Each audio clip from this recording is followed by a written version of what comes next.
बिस्मिल्लाहिर्रहमानिर्रहीम। अस्सलामु अलैकुम एवरीवन। Myself Wahid Ahmed.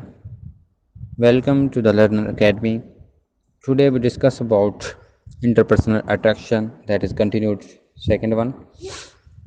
इसमें हम इसकी करेक्टरिस्टिक्स पढ़ेंगे कि किसी भी इंटरपर्सनल अट्रैक्शन में उसकी खसूसियात क्या हैं जिनकी वजह से हम अट्रैक्ट हो जाते हैं। तो सबसे पहले जो है वो है फ़िज़िकल अट्रैक्शन।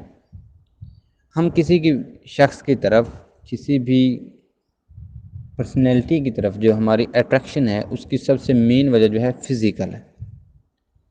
उसमें सिमिलरिटी, अब आप कुछ चीज़ें सिमिलर हो सकती हैं, आपको जो चीज़ पसंद है वो उसमें पाई जा सकती है, उसका जो है बोलने का अंदाज़ वैसा हो सकता है। उसके अलावा जो डिज़ायरेबल होती हैं, आपकी विशेज़ होती हैं, सिमिलरिटीज़ होती हैं, लाइकिंग होती हैं, डिसलाइकिंग होती हैं। अब किसी पर्सनैलिटी को आप लाइक कर रहे हैं तो उसमें और आप में जो लाइकिंग है वो सेम हो सकती है, कोई एक चीज़ कॉमन हो सकती है। उसके अलावा जो है डिसलाइकिंग, कुछ चीज़ें जिनको नापसंद किया जाता है तो वो सेम हो सकती हैं।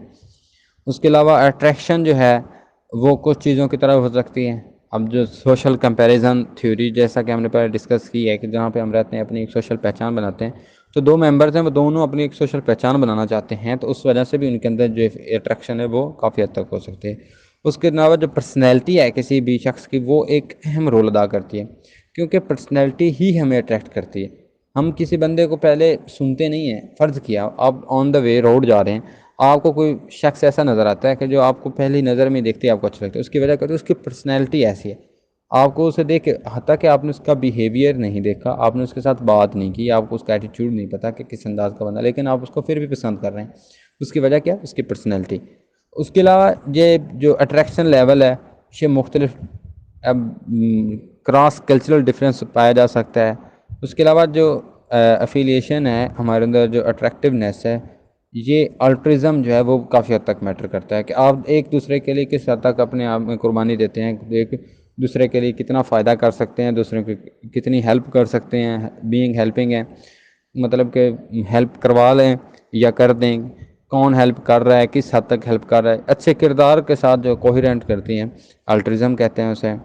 उसके अलावा जो हमारा डेमोग्राफिक एटीट्यूड है वो भी काफ़ी हद तक, यार हम कहते हैं ये बंदा बड़ा जो है ना गर्म जोशी वाला है, बहुत कॉम्पिटेंट है, तो ये चीज़ें क्या होती हैं? डेमोग्राफिक एटीट्यूड जो होता है इसकी वजह से भी हमें पसंद किया जाता है, चाहा जाता है।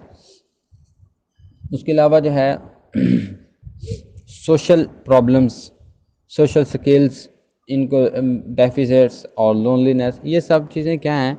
ये हमें इसके बारे में सिखाती हैं, जो जो इसका लेवल है उसके बारे में हमें अवेयरनेस देती हैं। उसके अलावा जो इंटरपर्सनल अट्रैक्शन है उसमें जो इंटीमेट रिलेशनशिप हैं उनको काफ़ी हद तक जो है माइंड, काफ़ी हद तक इसके साथ ताल्लुकात रह सकते हैं, क्योंकि इंटीमेट होता है रोमांटिक रिलेशनशिप या आपके पार्टनर के साथ जो रिलेशनशिप्स होते हैं जो कि लेटर अडल्टहुड में डेवलपिंग होते हैं, तो ये भी अटैचमेंट का एक बहुत ज़्यादा आप कह सकते हैं कि रिसोर्स है। उसके अलावा second one topic is later adult relationships attachments. तो ये कंटिन्यू टॉपिक है, इंटीमेसी है, इंटीमेट रिलेशनशिप है। तो इसमें जो चीज़ इंटीमेसी है, हम अपनी जो इंटीमेट, हमारे जो इनर फीलिंग्स हैं, इनर एक्सप्रेशंस हैं, हम दूसरों के साथ शेयर करते हैं, तो इसको हम इंटीमेसी कहते हैं। अब अदर्स और सेल्फ, अब दूसरे लोगों के बारे में हमारा जो है बिहेवियर, हमारी सोच, हमारी अट्रैक्शन वो कैसी है, अपने बारे में कैसी है हम। उसके अलावा एट्रीब्यूशन प्रोसेस है, किसी भी चीज़ की, किसी भी शख्स, किसी भी पर्सनैलिटी की जो खसूसियात हैं उनको मद्देनज़र रखा जाता है। उसके अलावा जो है रिसोर्स, किसी भी चीज़ का जो उसका रिसोर्स है उसको काफ़ी हद तक माइंड में रखा जाता है, उसके बारे में अवेयरनेस ली जाती है, उसके बारे में नॉलेज दिया जाता है। उसके अलावा जो है एक्सचेंज रिलेशंस, अब आप किस बेस पे किसी के साथ रिलेशन बना रहे हैं, अब आपका जो है प्रोडक्ट लेवल पे है कि किसी से आप कुछ ले रहे हैं, दे रहे हैं, या उसके अलावा आपका जो है इमोशनली रिलेशनशिप है, जैसा कि पेरेंट और चाइल्ड रिलेशनशिप है वो इमोशनली अटैचमेंट होती है, नॉट अ एक्सचेंज थ्योरी। लेकिन जो हम किसी और बंदे के साथ हमारा रिलेशनशिप होता है वो होता है हमारा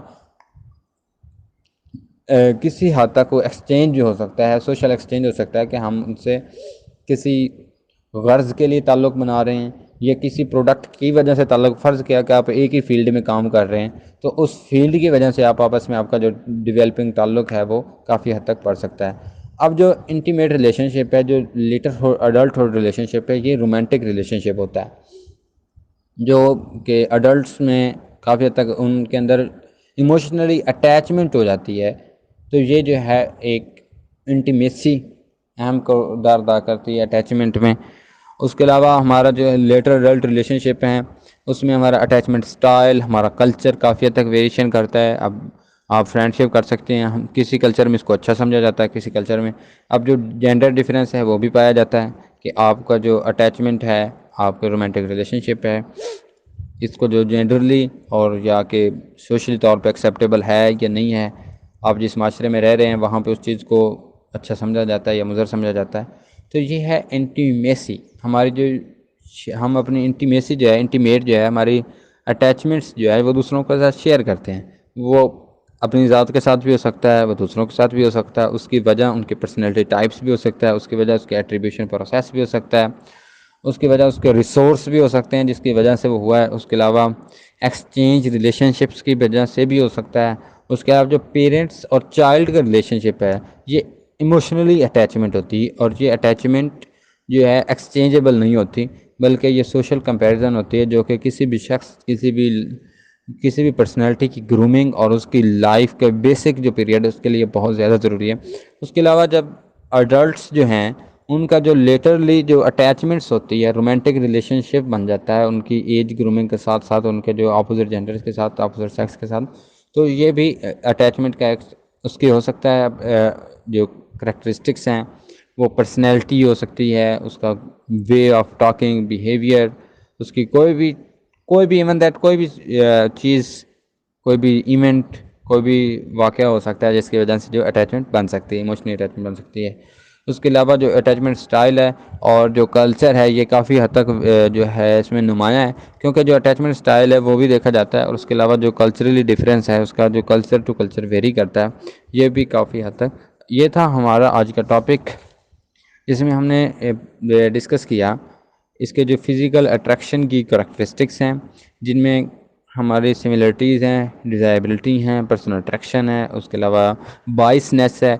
हम जो बाइसनेस है वो सॉरी पहले स्किप हो गया था। तो बाइसनेस क्या होता है? हमारा किसी चीज़ के बारे में खुद अपना, जब हम किसी के साथ अटैच्ड होते हैं तो हमें उसमें कोई ख़ामी नज़र नहीं आती, हम उसमें सब कुछ पॉजिटिव, उसको एक बिल्कुल अच्छा मुकाम दिया होता है, उसमें एक पॉजिटिवली उसको एक्सेप्ट करते हैं, परसीव करते हैं। लेकिन जैसे ही उसके साथ हमारा रिलेशन ब्रेक होता है तो हम उसी शख्स को नेगेटिव ले लेते हैं। तो ये हमारी बाइसनेस है, और ये भी हमारे अंदर जो है अटैचमेंट का बहुत बड़ा ज़रिया बनती है कि जब हम किसी के बारे में पॉजिटिव बाइस्ड हो जाएंगे, उसकी तरफ अट्रैक्टिव हो जाएंगे, तो हमारा जो इंटीमेसी रिलेशनशिप है वो बिल्डअप हो जाएगा। हमारी फ्रेंडशिप ऐसे ही बनती हैं, हमारे जो फ्रेंडशिप्स लेवल है वो। उसके अलावा जो अच्छे किरदार वाले होते हैं, डेमोग्राफिक एटीट्यूड होते हैं, इसकी वजह से, जैसा कि वर्थ, कॉम्पिटेंट, एक्साइटेड, उसके अलावा सिंसियर, लॉयल, ये सारी चीज़ें क्या होती हैं, हम कहते हैं कि यार वो बंदा बहुत लॉयल है। तो ये सब चीज़ें हमारे अंदर जो है अटैचमेंट, हमारे अंदर इंटरपर्सनल अट्रैक्शन को डेवलप करती हैं। हम किसी के पर्सनैलिटी को लाइक कर रहे हैं। उसके अलावा जो सोशल प्रॉब्लम्स हैं, जिनकी वजह से, जिनमें अब सोशल स्किल्स हैं, जो अगर कोई बंदा सही से नहीं सीख पाता तो वो अकेला रह जाता है, लोगों के साथ चलना नहीं सीख सकता, या लोगों के साथ रिलेशन बिल्डअप करना उसके लिए मुश्किल हो जाता है, तो वो तन्हाई का शिकार हो जाता है, जो कि बहुत बड़ी ही बीमारी है। साइकोलॉजिकली बंदा जब तन्हा हो जाता है तो उसके बाद से डिप्रेशन और बहुत सी बीमारियाँ उसके अंदर जन्म लेती हैं। उसके अलावा इंटीमेसी रिलेशनशिप है। इंटीमेसी रिलेशनशिप में जो हम अपनी फीलिंग्स दूसरों के साथ शेयर करते हैं, जिसमें हम दूसरे भी शामिल हैं, हमारे दूसरों एट्रीब्यूशन भी हैं, सेल्फ हम खुद भी हैं, उसके अलावा हमारे पेरेंट्स, हमारे चाइल्ड, हमारे रोमांटिक रिलेशनशिप, ये सब कुछ हुआ है। तो ये था हमारा आज का टॉपिक। यहाँ तक अगर कोई क्वेश्चन है तो आप पूछ सकते हैं। अल्लाह हाफ़िज़।